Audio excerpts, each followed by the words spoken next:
Hoje nós vamos meditar a respeito da gente aproveitar as nossas oportunidades. Essa semana, irmãos, nós vivemos intensamente muitas coisas. E ontem o Senhor, Ele ministrou ao meu coração a respeito de oportunidade. Temos uma só oportunidade de viver o extraordinário. Temos uma só oportunidade de viver milagres. Temos uma só oportunidade de ser o melhor pai, melhor mãe, melhor filho, melhor amigo. Por que, pastor, uma só oportunidade? Porque só existe uma só vida, irmãos. Você não vai nascer de novo daqui 100 anos. É só essa vida. Quando a gente tem esse olhar, a gente começa a entender que tem coisas que de repente a gente não está dando tanto valor e elas estão ficando para trás e o tempo está correndo, nós estamos envelhecendo e daqui a pouco chega a eternidade. Então às vezes a gente fica postergando coisas, fica adiando. O famoso ditado, vamos empurrar com a barriga. Vamos deixar para mais tarde. Irmãos, o que nos impede hoje de ser um bom filho? Ou você, marido, o que impede de você hoje de ser um bom marido? Às vezes o parâmetro que nós temos é com a ótica nossa, do homem. Estou falando do ser humano homem. Mas às vezes não é a leitura que a esposa faz. Não é a leitura que os filhos fazem. Eu acredito que nós podemos a cada dia melhorar. Para a gente poder, irmãos, deixar um legado. Eu vou falar para vocês, irmãos, são mais de 20 anos servindo a Deus e até hoje eu olho para mim e eu falo, cara, você precisa mudar muito. Não precisa concordar, tá? Estou fazendo leitura minha, tá? Agora é pessoal, tá? Rapaz, eu não tenho mais nem coragem de perguntar para essa mulher em que eu posso mudar. Hã? Cadê os homens? Quem está comigo? Não vale a pena não, né? A gente perguntar, irmão, vai vir uma lista. Mas precisamos ter essa consciência de mudança. Precisamos, irmãos. Nós não somos o dono da verdade. E aproveitar o que Deus está propondo diante de nós é uma das melhores escolhas que nós podemos fazer. Uma vida nova. No caso dos dois agora, das mulheres, a mulher ser uma boa esposa, ser o alicerce da casa. Eu vou falar aqui para as mulheres algo que de repente vocês não sabem. O homem, ele pode enfrentar qualquer situação. Escassez, perseguição no trabalho, lutas, dificuldades. Mas uma coisa que o homem não aprendeu a lidar e ele não sabe lidar é quando o casamento dele vai mal. Quando a vida sentimental está ruim. Dificilmente um homem comete loucura por uma outra situação corriqueira do dia a dia ou das pressões externas, mas ele comete loucura quando ele está mal dentro de casa. Ele troca os pés pelas mãos. E eu vou te dar um exemplo. Olha para a palavra de Deus. Veja os homens que erraram. Geralmente foi por causa de uma mulher. Então as mulheres, elas são o alicerce. Ela dá o apoio, ela dá a estrutura. É que nem um exemplo, esse salão aqui. Se esse salão não tiver um bom alicerce, um bom fundamento, não adianta, irmãos, essa construção ora cai. Quem está entendendo, faz assim. E os homens, não, eu não estou aqui, irmãos, passando pano para os homens, tá? Os homens também têm responsabilidade. Qual que é a nossa responsabilidade? É de lutar para ser um marido melhor, um pai melhor.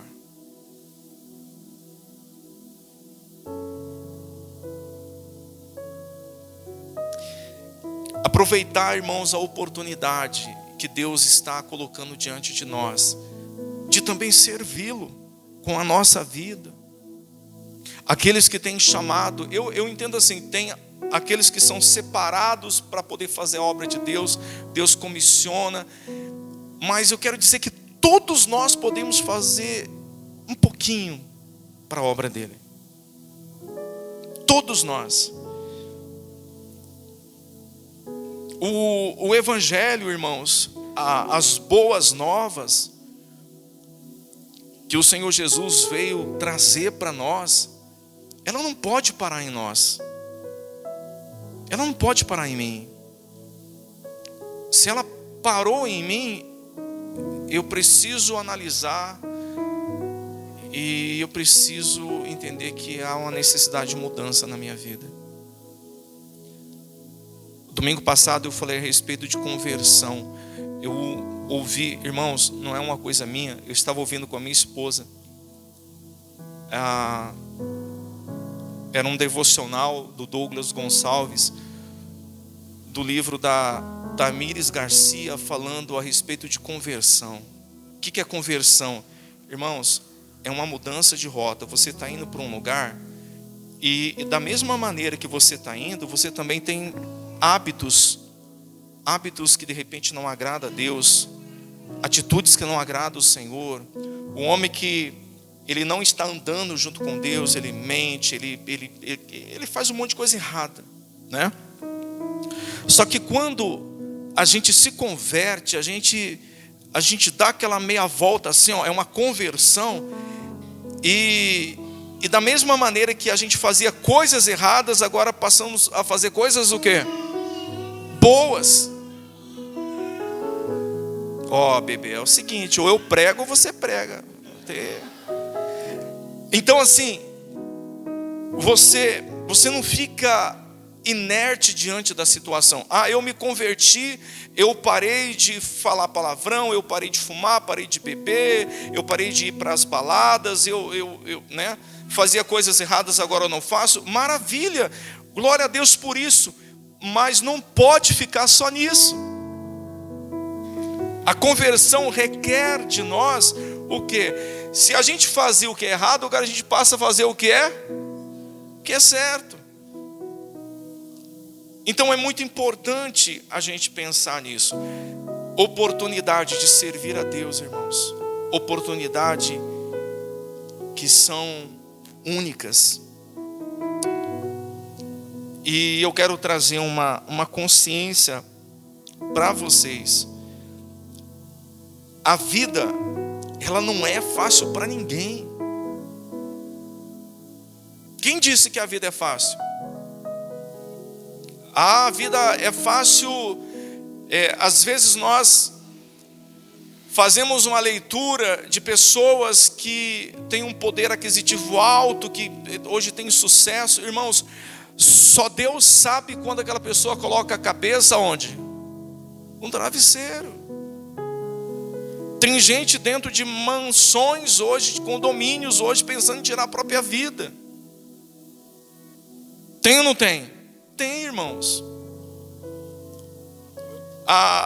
É que na verdade a gente não para pensar que cada ser humano, as lutas, de repente, não são iguais, são diferentes. Às vezes, para mim, o que mais me consome é uma luta econômica, mas para quem tem dinheiro, de repente, é uma luta sentimental, é um vazio, é uma depressão, é uma angústia. Então muda-se. As lutas não é igual para todo mundo. Mas quando Jesus ele fala que no mundo a gente passaria por aflições, irmãos, abrange todo mundo, da pessoa mais simples à pessoa mais rica. Eu vou te dar um exemplo hoje no nosso país que é bem polarizado. Eu lhe pergunto, Bolsonaro tem problema hoje? Dificuldades? Tem ou não tem? E Lula também não tem? Também tem. Todos, irmãos, todos nós temos. Só que nós que servimos a Deus, nós temos Deus conosco. Há uma promessa com a gente. Aqueles que servem ao Senhor, irmãos, Deus não deixa, Deus não desampara. Pastor, mas por que as lutas não passam, as dificuldades não passam? Porque elas, irmãos, elas sempre vão existir. Eu vou te dar uma má notícia agora, irmãos, você sempre vai enfrentar lutas. Você pode conquistar, você pode vencer, você pode comprar sua casa, seu carro, montar sua loja, montar sua empresa, você pode estar ganhando muito dinheiro. E quando você estiver no auge, você vai ver que você tem um monte de problema também. É a vida, irmãos, a vida é essa. A vida sempre vai ser assim, não é fácil.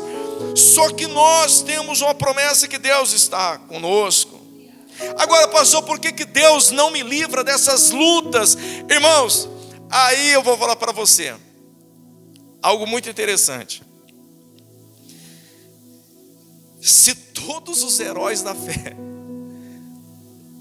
todos, eu não sei, irmãos, eu não sou teólogo, né? Eu sou um pastor, eu não sou mestre.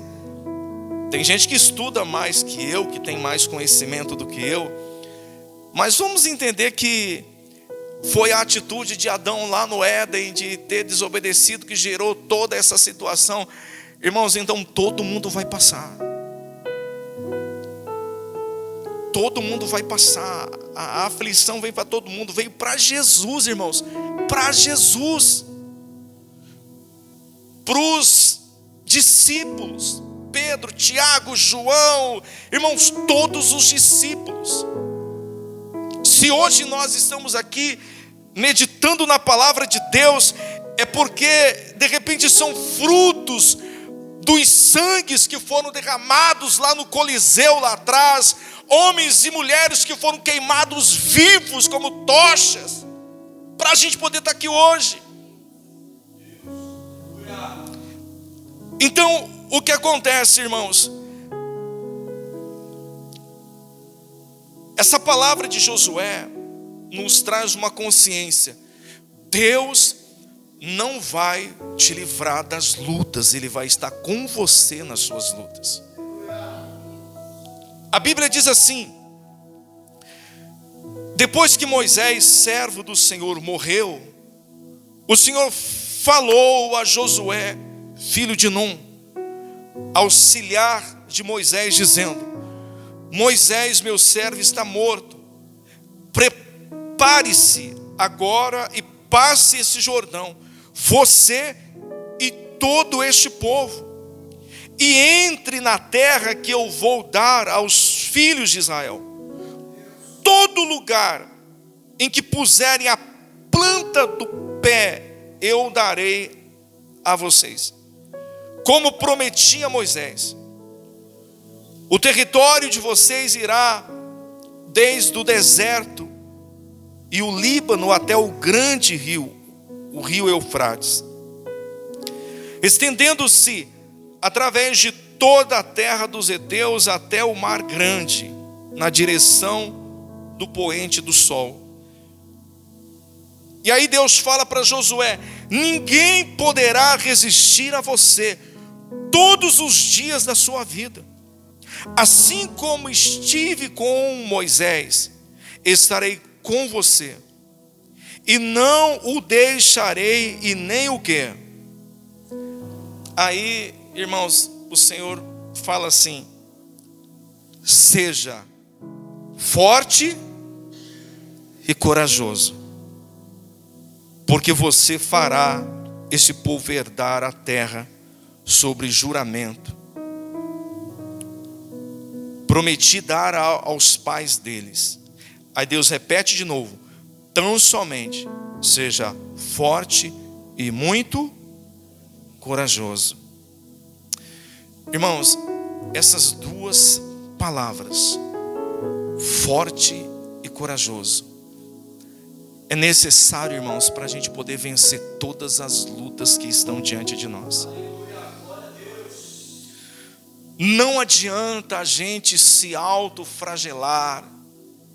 Ai, coitado de mim. Se eu tivesse nascido rico, não estaria passando por esse problema. Não é assim? Rapaz, às vezes eu pego nas minhas murmurações, e aí eu falo: Senhor, o Senhor não tem dó de mim, não? Aí eu mesmo me respondo, né? Não tenho, não.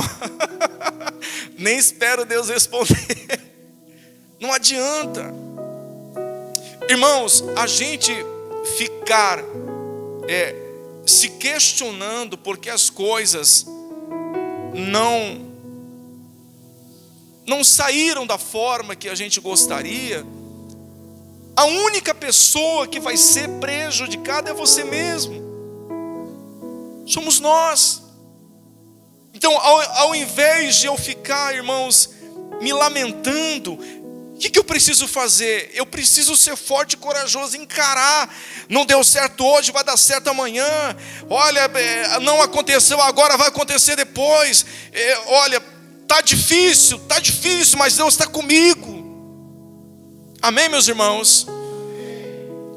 Essa é uma realidade, irmãos, que nós precisamos entender e ver que se você escolhe olhar ou ter essa ótica, você mesmo vai se autoanimar. Você mesmo vai falar: Jefferson, hoje é o dia, hein? Vamos para cima. Eu não sei se a igreja está me compreendendo. Olha que interessante, irmãos. Deus cria cenários difíceis para gerar filhos fortes. Quando você olha para Josué, ele foi forjado em meio ao deserto, irmãos, na dificuldade do dia a dia, vendo os milagres de Deus, mas também vendo a murmuração do povo. Esse líder, irmãos, chamado Josué foi gerado no deserto. Quando a gente pega um exemplo, Daniel, ele chegou no palácio, mas ele foi levado de Israel como escravo.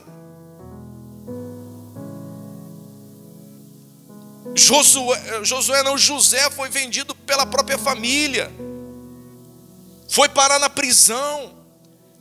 Davi, irmãos, foi ungido a rei, só foi ver o reinado 40 anos depois. Então não adianta nós, irmãos, nós somos a igreja de Cristo. Você é um homem de Deus, uma mulher de Deus.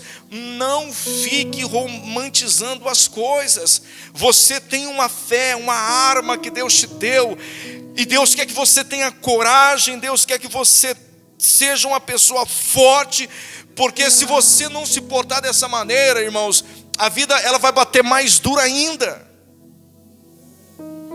É uma verdade, irmãos. Então é necessário, eu estou falando isso, irmãos, trazendo e abrangendo todas as áreas da nossa vida. A nossa vida espiritual é a mesma situação. Para mim me manter, pastora Luana, aceso, eu vou ter que ser forte e corajoso. Eu vou ter que ter coragem de jejuar, coragem de ler a Bíblia, coragem de vir na igreja. Eu vou ter que ser forte diante das minhas emoções. senão eu não vou conseguir, irmãos, me manter firme, senão há uma sentença no meio do caminho. Se eu não fizer isso, eu vou cair no meio do caminho. Quem está entendendo, faz assim.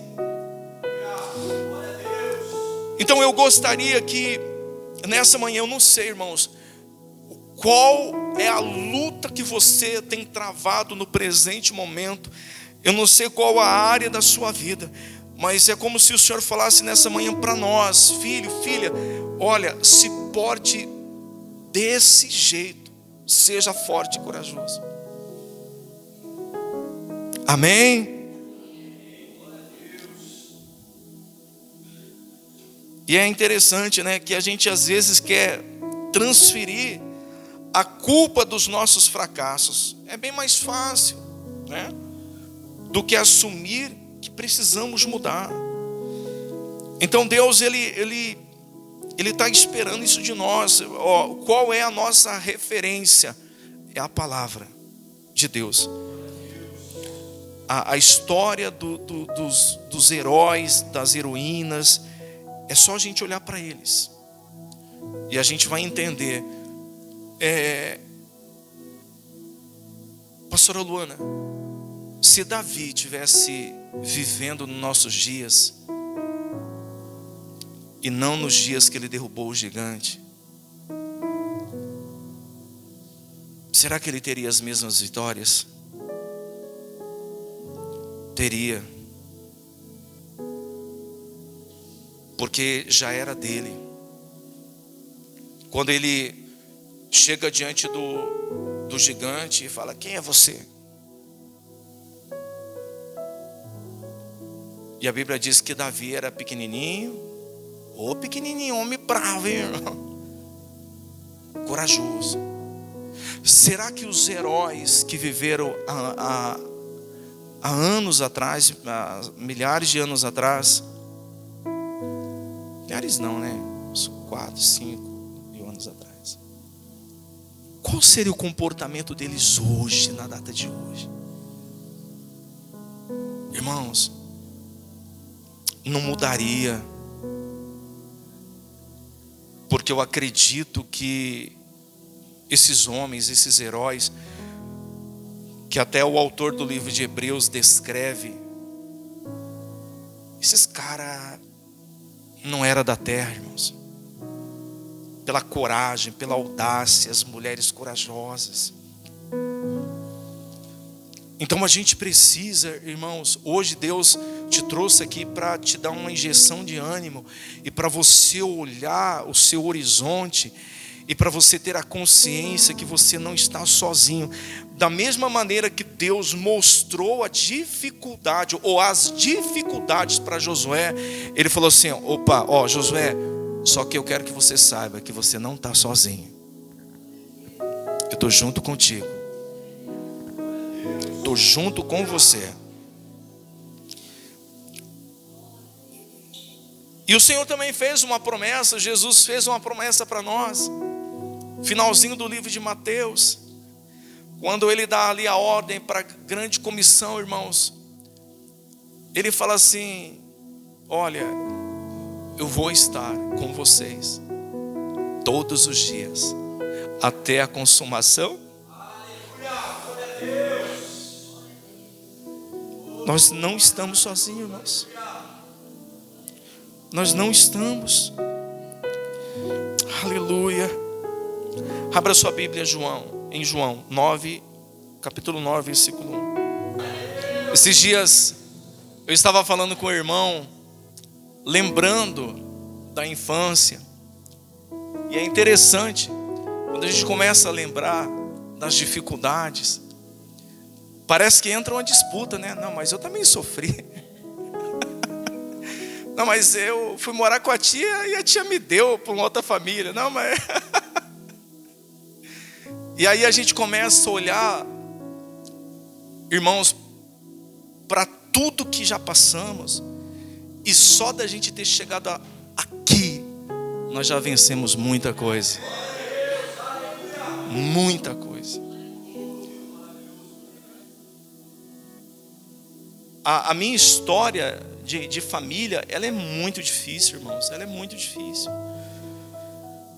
E aí, como eu falei para vocês, às vezes a gente se pega nas nossas murmurações, né? E a gente fala, oh meu Deus, por quê? E aí a gente tem a resposta na palavra. Aonde Deus é glorificado? Em uma construção, em uma transformação. Se você já tivesse tudo hoje, sem ter conhecido a Jesus, aonde Jesus ia ser glorificado na sua vida? Esse texto diz assim, ó: enquanto Jesus caminhava, viu um homem cego de nascença. E os seus discípulos perguntaram, mestre, quem pecou para que este homem nascesse cego? Ele ou os seus pais, ou os pais dele? Jesus respondeu, nem ele pecou, nem os pais dele. Mas isso aconteceu para que nele se manifestem as obras de quem? De Deus. Jesus, ele traz uma consciência. Porque nós, seres humanos, a gente quer procurar pelo em ovo, né? A gente quer achar motivos, a gente quer achar o porquê. Irmãos, a sua vida hoje, ela está em construção. Seja forte e corajoso, porque Deus, ele vai ser glorificado nessa transformação, nessa construção. Sabe, daqui a alguns anos, você olhar para trás e ver a transformação que Jesus fez, os seus filhos olharem para você, a sua família olhar para você e falar, nossa, é incrível o que Deus fez. Então, é nessa parte, irmãos, que Jesus, ele vai ser glorificado. E eu tenho isso comigo, eu preciso, irmãos, eu estou falando de mim, eu me cobro, irmãos, porque eu preciso ter esse comportamento que, irmãos, Josué teve, os heróis da fé tiveram, Jesus teve, o nosso exemplo, o nosso modelo, que é Jesus Cristo. Quem está compreendendo, faz assim, que essa palavra ela possa ter abençoado a sua vida hoje. E irmãos, vai para cima. Amém? Fecha a sua Bíblia, se coloca de pé aí no seu lugar.